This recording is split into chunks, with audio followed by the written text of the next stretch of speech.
ಬಸವನಗೌಡ ಪಾಟೀಲ್ ಯತ್ನಾಳ್ ಉಪಮುಖ್ಯಮಂತ್ರಿಗಳು.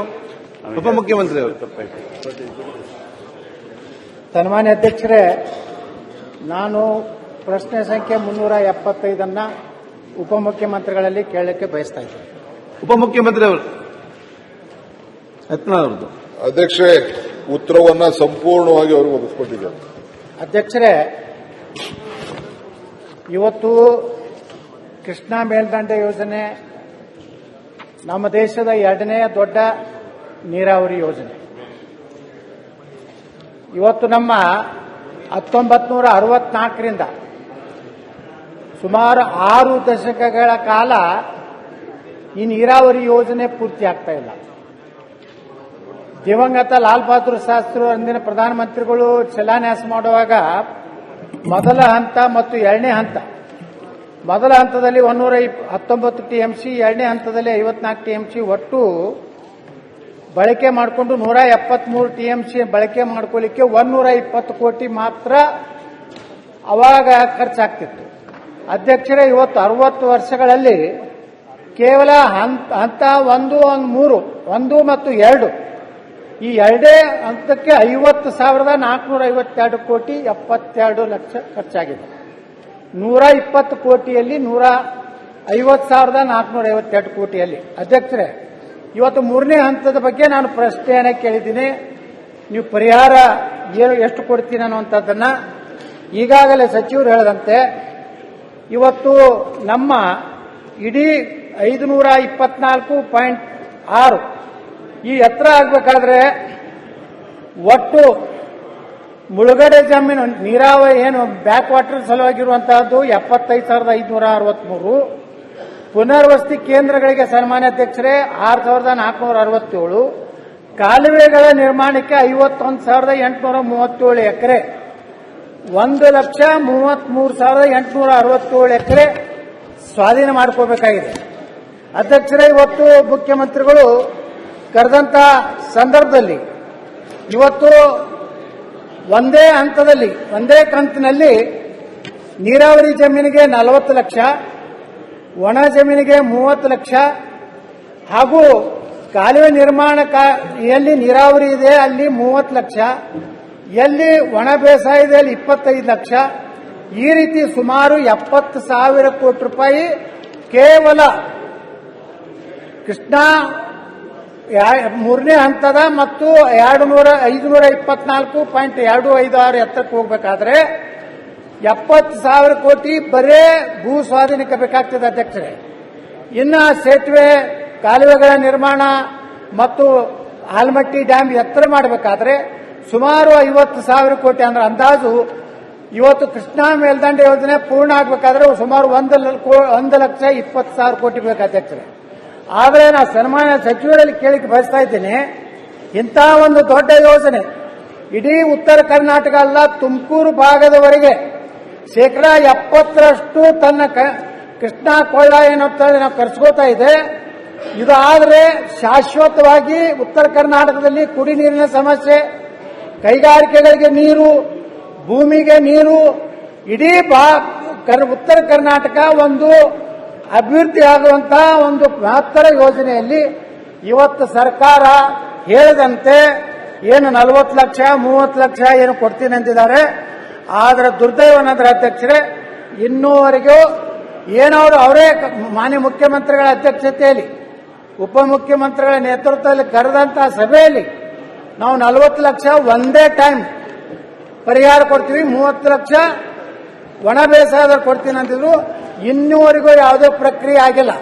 ನಾ ಪ್ರಶ್ನೆ ಮಾಡೋದೇನೆಂದ್ರೆ, ಈ ಉತ್ತರ ಕರ್ನಾಟಕದ ಜೀವನದಿ ಆದಂತಹ ಕೃಷ್ಣೆಯ ಈ ಆಲಮಟ್ಟಿ ಯೋಜನೆಯನ್ನು ಎಷ್ಟು ದಿವಸಗಳೊಳಗೆ ಮುಗಿಸ್ತೀರಿ? ಇದಕ್ಕೆ ಬೇಕಾದಂತಹ ಸುಮಾರು 1,10,000 ಕೋಟಿ ರೂಪಾಯಿ ಯಾವ್ಯಾವ ಮೂಲದಿಂದ ಸಂಗ್ರಹ ಮಾಡ್ತೀರಿ? ಇದಕ್ಕೊಂದು ಟೈಮ್ ಫಿಕ್ಸ್ ಮಾಡಿ, ಒಂದು ನಿಗದಿ ಮಾಡಿ, ನೀವು ಯಾವುದಾದ್ರೂ ವಿಶ್ವ ಬ್ಯಾಂಕ್ನಿಂದ ಅಥವಾ ಯಾವುದಾದ್ರೂ ಮೂಲದಿಂದ ತಗೊಂಡು ಈ ಯೋಜನೆಯನ್ನು ಎಷ್ಟು ದಿವಸದೊಳಗೆ ಪೂರ್ತಿ ಮಾಡ್ತೀರ ಅನ್ನೋಂಥ ಪ್ರಶ್ನೆಗೆ ಉತ್ತರ ಕೊಡಬೇಕಂತ ಕೇಳ್ಕೊಳ್ತಾ ಇದ್ದೀನಿ. ಅಧ್ಯಕ್ಷರೇ, ಹಿರಿಯ ಶಾಸಕರಂತ ಬಸವನಗೌಡ ಪಾಟೀಲ್ ಯತ್ನಾಳ್ ರವರು ನಮ್ಮ ಸರ್ಕಾರದ ಬಹಳ ದೂರದೃಷ್ಟಿಯ ಯೋಜನೆಯ ಬಗ್ಗೆ ಚರ್ಚೆ ಮಾಡಿದ್ದಾರೆ. ಬಹುಶಃ ನಮ್ಮ ಸರ್ಕಾರ ನಾವು ಬಂದ್ಮೇಲೆ ಸಿದ್ದರಾಮಯ್ಯನವರು ನಾವು ಎಲ್ಲ ಕೂತ್ಕೊಂಡು ಈ ತೀರ್ಮಾನ ನಾವೇನು ತೆಗೆದುಕೊಂಡಿದ್ದೇವೆ, ಬಹುಶಃ ಯಾರು ಇಂಥ ಧೈರ್ಯ ಮಾಡಿರಲಿಲ್ಲ. ಸಿದ್ದರಾಮಯ್ಯನವರು ನಾವು ಎಲ್ಲ ಕೂತ್ಕೊಂಡು ಎಲ್ಲ ಶಾಸಕರನ್ನ ಕರೆದು ಕೂತ್ಕೊಂಡು ಚರ್ಚೆ ಮಾಡಿ ಹಿಂದೆ ಬೊಮ್ಮಾಯಿಯವರ ಕಾಲದಲ್ಲಿ ಏನಾಗಿತ್ತು ಅದನ್ನ ಮಾರ್ಪಾಟ್ ಮಾಡಿ ಇದನ್ನ ಈ ರೂಪಕ್ಕೆ ತೆಗೆದುಕೊಂಡು ಬಂದಿದ್ದೇವೆ. ಇದಲ್ಲದೆ ನಾನು ಸುಮಾರು 3 ಸತಿ ನಿಮ್ಮ ಸೋಮಣ್ಣವರು ಇದ್ರು, ಹೋಗಿ ಸೆಂಟ್ರಲ್ ಮಿನಿಸ್ಟರ್ ಭೇಟಿ ಮಾಡಿ 3 ಸತಿ ಡೇಟ್ ಫಿಕ್ಸ್ ಆಗಿತ್ತು. ಡೇಟ್ ಫಿಕ್ಸ್ ಆದಂತ ಸಂದರ್ಭದಲ್ಲಿ ಒಂದ್ ಸತಿ ಮಹಾರಾಷ್ಟ್ರದವರು ಅವಾರ್ಡ್ ಆಗಬೇಕು ಅಂತ, ಫಸ್ಟ್ ಅವಾರ್ಡ್ ಮಾಡಿಸ್ಬೇಕು ಅಂತ ಅವಾರ್ಡ್ ಮಾಡೋದನ್ನ 2013ರಿಂದ ಇವತ್ತವರೆಗೂ ಅವಾರ್ಡ್ ಪಾಸ್ ಮಾಡ್ತಾ ಇಲ್ಲ. ಅವಾರ್ಡ್ ಆಗಬೇಕು ಅಂತೇಳಿ ನಾವು ಪ್ರಯತ್ನ ಮಾಡಿ ಕೊನೆಗೆ ಒಂದ್ಸತಿ ಮಹಾರಾಷ್ಟ್ರವರು ಅಡ್ಡ ಹಾಕಿದ್ರು. 2ನೇ ಸತಿ ನಾನಿಲ್ಲಿ ದಾಖಲೆ ಹೇಳ್ತಾ ಇದ್ದೀನಿ, 2ನೇ ಸತಿ ಆಂಧ್ರ ಪ್ರದೇಶ ಅವರು ಇದನ್ನ ನಿಲ್ಲಿಸಿದ್ರು. ಮತ್ತೆ ಮಿನಿಸ್ಟರ್ ನನಗೆ ಬರೆದಿದ್ದಾರೆ, ಕೆಲವರು ಕಾರಣಾಂತರದಿಂದ ನಾನು ಮುಂದೂಡಿದ್ದೀನಿ ಅಂತೇಳಿ ತಿಳಿಸಿದ್ದಾರೆ. ನಾವು ಇದಕ್ಕೆ ಬದ್ಧವಾಗಿದ್ದೇವೆ. ಎಲ್ಲಾರು ದುಡ್ಡು ತರ್ತೀವೋ ಏನ್ ಮಾಡ್ತೀವೋ ಅದಕ್ಕೆಲ್ಲ ಈಗಾಗಲೇ ನಾವು ಪ್ಲಾನ್ ಆಫ್ ಆಕ್ಷನ್ ಹಾಕೊಂಡಿದ್ದೀವಿ. ವರ್ಷಕ್ಕೆ 15,000, 17,000, 20,000 ಕೊಡಬೇಕು, ಈ 70,000 ಕೋಟಿ ರೂಪಾಯಿಲಿ ಅಂತೇಳಿ ಒಂದು 3-4 ವರ್ಷದಲ್ಲಿ ಲ್ಯಾಂಡ್ ಅಕ್ವಿಸಿಷನ್ ಮಾಡಬೇಕು ಅಂತ ಹೊರಟುಬಿಟ್ಟಿದ್ದೀವಿ. ಮುಂದಕ್ಕೆ ಈಗಾಗಲೇ ಕೆಲವು ಕೆಲಸಗಳು ಕೂಡ ಕೆಲವು ಕಡೆ ಪ್ರಾರಂಭ ಆಗ್ತಾ ಇದೆ. ತಮಗೆ ನಾನು ಹೇಳೋದು, ತಮ್ಮ ಏನು ಒತ್ತಡ ಏನಿದೆ, ತಾವೆಲ್ಲ ನಾವು ಬಹಳ ಡೆಲ್ಲಿಯಿಂದ ಒತ್ತಡ ನಮ್ದಿಗೆಲ್ಲ ಇದ್ದಾರೆ ಸ್ನೇಹಿತರು ಅಂತ ಹೇಳಿದಿರಲ್ಲ, ಹೇಳ್ಬಿಟ್ಟು ಈ ಅವಾರ್ಡ್ ನ ಪಾಸ್ ಮಾಡಿಸಿ ಕೂಡಲೇ ಇದನ್ನ ಸಾಲನೋ ಸೋಲನೋ ತಂದು ಏನೋ ಮಾಡಿ ಯಾವ್ದಾದ್ರು ಸ್ಕೀಮ್ ಕ್ರಿಯೇಟ್ ಮಾಡಿ ಈ ಪ್ರಾಜೆಕ್ಟ್ ನ ಆದಷ್ಟು ಜಲ್ದಿ ಮುಗಿಸಕ್ಕೆ ನಾವು ಪ್ರಯತ್ನ ಮಾಡೋಣ. ಅಧ್ಯಕ್ಷರೇ, ಈಗ ಸಚಿವರು ಹೇಳಿದ್ರು ಕೇಂದ್ರ ಸರ್ಕಾರದ ಬಗ್ಗೆ. ಈಗಾಗಲೇ ಹಿಂದೆ ಬೊಮ್ಮಾಯಿಯವರು ಸಹಿತ ಪ್ರಯತ್ನ ಮಾಡಿ ಜಮೀನಿಗೆ ಅವತ್ತಿನ ಕಾಲಕ್ಕೆ ಅನುಗುಣವಾಗಿ ಏನು ಪರಿಹಾರ ಕೊಡಬೇಕನ್ನೋಂಥದ್ದನ್ನು ಪ್ರಾರಂಭ ಮಾಡಿದ್ರು.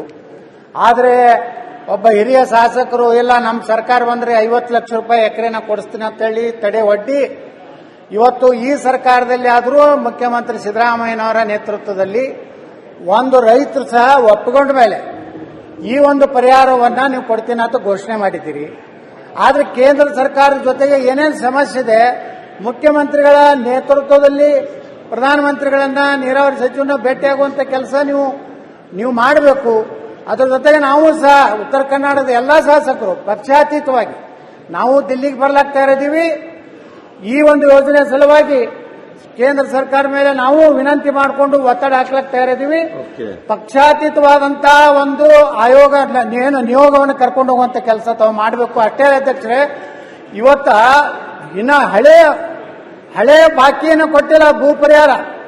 ಇವತ್ತು ಎಲ್ಲ ಕೋರ್ಟ್ನಲ್ಲಿ ಅವಾರ್ಡ್ ಆಗಿದೆ. ಮೇಲಿಂದ ಮೇಲೆ ಡಿಸಿಗಳ ಕಚೇರಿಯ car, jeep, table, type writer ಎಲ್ಲ ಜಪ್ತಿ ಆಗ್ತವೆ. ಹಳೆ ಬಾಕಿನೇ ಇವತ್ತು ಸುಮಾರು 5,000 ಪ್ರಕರಣಗಳು ಇವತ್ತು ವಿಜಯಪುರ ಜಿಲ್ಲೆ ನ್ಯಾಯಾಲಯದಲ್ಲಿರ್ಬೋದು, ಹೈಕೋರ್ಟ್ದಲ್ಲಿರ್ಬೋದು, ಹಣ ಕೊಡಬೇಕಂತ ಆದೇಶ ಆದರೂ ಸಹಿತ ಅದರ ಮೇಲೆ ಸರ್ಕಾರಿ ವಕೀಲರು it is not fit for appeal ಅಂತ ಬರೆದ ಮೇಲೂ ಸಹಿತ 3 ವರ್ಷದ ನಂತರ ಮತ್ತೆ ಇವತ್ತು ಮತ್ತೊಂದು ಕಮಿಟಿ ಮಾಡ್ತೀವಿ, ಪುನರ್ ವಿಮರ್ಶೆ ಮಾಡ್ತೀವಿ ಅಂತ ಹೇಳಿ 1974ರಿಂದ ಜಮೀನು ಕಳ್ಕೊಂಡಂತ ಅನೇಕ ರೈತರ ಪರಿಹಾರ ಸಿಕ್ಕಿಲ್ಲ ಅಧ್ಯಕ್ಷರೇ. ಈಗ ನೀವು ಮುಂದಿನ ಪರಿಹಾರ ಬಗ್ಗೆ ಸಂಶಯ ಇದೆ. ಅದಕ್ಕೆ ಸರ್ಕಾರದ ದೃಢ ಸಂಕಲ್ಪ ಏನು, 8 ದಿವಸದೊಳಗಾಗಿ ಸಂಪೂರ್ಣವಾಗಿ ಭೂ ಸ್ವಾಧೀನ ಮಾಡಿಕೊಂಡಂತ ರೈತರಿಗೆ ಪೂರ್ಣ ಪ್ರಮಾಣದ ಪರಿಹಾರ ಎಂದು ಕೊಡ್ತೀರಿ. ಈ ಯೋಜನೆಯನ್ನ ಇಂಥ ಇಶ್ಯೂಗೆ, ಯಾಕಂದ್ರೆ 2.5 ವರ್ಷ ಆಯ್ತು, ಇನ್ನು 2.5 ವರ್ಷದಲ್ಲಿ ಈ ಕಾರ್ಯ ನಿಮ್ಮ ಸರ್ಕಾರಿ ಉದ್ರಾಗ ಮುಗಿಸ್ತಿರೋ ಅಥವಾ ಮುಂದಿನ ಸರ್ಕಾರ ಮೇಲೆ ಹಾಕಿ ಕೇಂದ್ರ ಸರ್ಕಾರ ಮೇಲೆ ಆಪಾದನೆ ಮಾಡಿ ಬಚಾವಾಗುವಂತ ಕೆಲಸ ನೀವು ಮಾಡ್ತಿರೋ ಅನ್ನೋದು ಸ್ಪಷ್ಟವಾದಂತ ಉತ್ತರ ನನಗೆ ಬೇಕು. ಅಧ್ಯಕ್ಷರೇ, ಈ ಬೆಲೆ ಏನಿದು ಕನ್ಸೆಂಟ್ ಕೊಟ್ಟವ್ರು ಮಾತ್ರ, ಅವರು ಬರೀ 59,000 ಕೇಸಿದೆ ಈ ಯುಕೆಪಿ ವಿಚಾರದಲ್ಲಿ. ಇದಕ್ಕೇನಾದ್ರು ಮಾಡಿ ಪರಿಹಾರ ಮಾಡಬೇಕು ಅಂತೇಳಿ ನಮ್ಮ ಹೊಸ ಕಾನೂನಲ್ಲೇ ಒಂದು ಅಥಾರಿಟಿ ಮಾಡಲಿಕ್ಕೆ ಒಂದು ಅವಕಾಶ ಇದೆ. ಅದರ ಬಗ್ಗೆ ಈಗಾಗಲೇ ನಾನು ರೆವಿನ್ಯೂ ಮಿನಿಸ್ಟರ್, ನಮ್ಮ ಲಾ ಮಿನಿಸ್ಟರ್ ಹತ್ರ ಎಲ್ಲ ನಾನು ಅವ್ರಿಗೆ ಮಾರ್ಗದರ್ಶನ ಹೇಳಿದ್ದೇನೆ. ಇದ್ರ ಬಗ್ಗೆ ಏನಾದ್ರು ಮಾಡೋ ಪರಿಹಾರ ಮಾಡಿ ಅಂತೇಳಿ ನಾವು ಪ್ರಯಾರಿಟಿಲಿ ನಾವು ಈ ಕೆಲಸನ ನಾವು ಮಾಡಬೇಕು ಇದ್ದೇವೆ.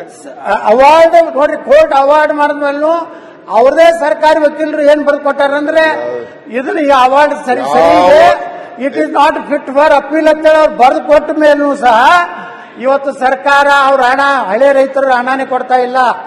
ಅವ್ರು ಸಹ ಬೀದಿಗೆ ಬಂದಿದ್ದಾರೆ. ಯಾವ ನಾರಾಯಣಪುರ ಹೇಳುದು ನಾ ಹೇಳುದೇನಂದ್ರೆ ಅಧ್ಯಕ್ಷರೇ, ಹಳೆ ರೈತರದೇನು ಭೂಮಿದು ಹಣ ತಕ್ಷಣ ಬಿಡುಗಡೆ ಮಾಡಿ ಮಾನ್ಯ ಉಪಮುಖ್ಯಮಂತ್ರಿ ಹೇಳಿದಂಗೆ 59,000 ಪ್ರಕರಣಗಳೇನಿವೆ 10 ಲಕ್ಷ ಭೂಮಿ ಬೆಲೆ ಇದ್ರೆ 10 ಕೋಟಿ ಅವಾರ್ಡ್ ಮಾಡವ್ರೆ.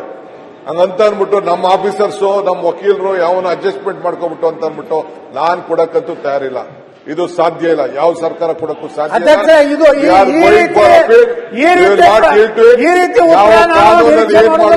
ನಮ್ಮ ರಾಜ್ಯದ ಯಾವ ರೀತಿ ಕಾಪಾಡಬೇಕು ಆ ಕೆಲಸ ನಾವು ಮಾಡ್ತೀವಿ.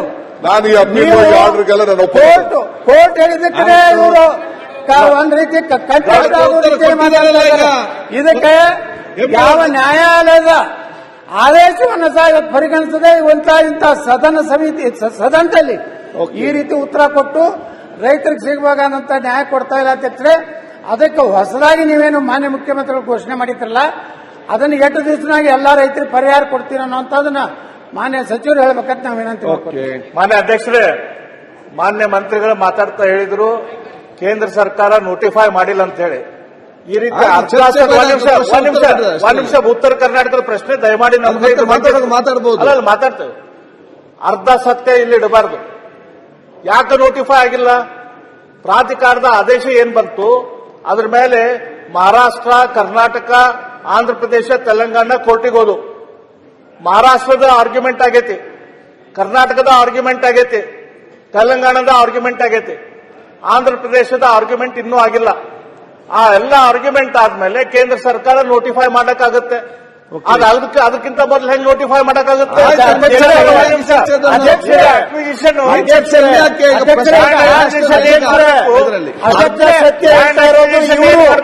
ಅರ್ಧ ಸತ್ಯ ಹೇಳ್ತಾರೆ ಆದ್ರೆ ಕೋರ್ಟ್ ಎಲ್ಲೂ ಕೂಡ ಅಧಿಸೂಚನೆ ಹೊರಡಿಸಬೇಡಿ ಅಂತ ಎಲ್ಲೂ ಹೇಳಿಲ್ಲ. ಸ್ಟಾಟಸ್ ಕೋ ಕೊಟ್ಟಿಲ್ಲ, ಸ್ಟೇ ಕೊಟ್ಟಿಲ್ಲ. ಅಧಿಸೂಚನೆ ಹೊರಡಿಸ್ಲಿಕ್ಕೆ, ಗೆಜೆಟ್ ಮಾಡಲಿಕ್ಕೆ, ನೋಟಿಫೈ ಮಾಡಲಿಕ್ಕೆ ಯಾವುದು ನಿಬಂಧನೆ ಇಲ್ಲ. ಆರ್ಗ್ಯುಮೆಂಟ್ ಮಾಡಿದೆ ಆರ್ಗ್ಯುಮೆಂಟ್.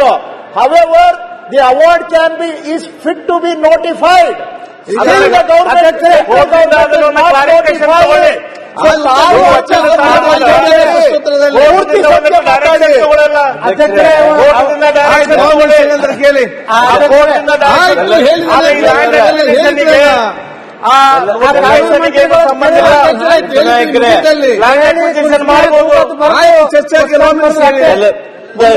ಜಾರಿ ಮಾಡಲಿಲ್ಲ. ನಾನು ಮಾತು ಅಂದ್ರೆ ಇವತ್ತೇನು ಮಾನ್ಯ ಉಪಮುಖ್ಯಮಂತ್ರಿಗಳು ಕೋರ್ಟುಗಳು ಕೊಟ್ಟಂತದನ್ನ ನಾವು ಒಪ್ಪುವುದಿಲ್ಲ.